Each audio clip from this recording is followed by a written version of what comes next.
భారత్ చేపట్టిన ఆపరేషన్ సింధూర్ విజయవంతంగా కొనసాగుతోంది. భారత్ క్షిపణి దాడులకి పాకిస్తాన్ అల్లాడిపోతుంది. ఇరు దేశాల మధ్య యుద్ధ వాతావరణం నేపథ్యంలో పాకిస్తాన్లో జరుగుతున్న పాకిస్తాన్ సూపర్ లీగ్ మ్యాచ్లు అర్ధాంతరంగా ఆగిపోయాయి. దీంతో ఈ మ్యాచ్లని సౌదీ అరేబియాలో నిర్వహించాలి అని ఆ దేశానికి రిక్వెస్ట్ పెట్టుకుంది పాకిస్తాన్.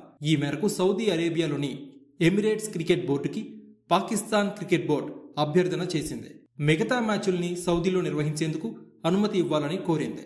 అయితే పాకిస్తాన్ అభ్యర్థనని సౌదీ అరేబియా తోసిపుచ్చినట్టు సమాచారం. భారత్ పాకిస్తాన్ మధ్య యుద్ధం నేపథ్యంలో ఇలాంటి విషయాల్లో తాము జోక్యం చేసుకోబోమని తేల్చి చెప్పినట్టు తెలుస్తోంది.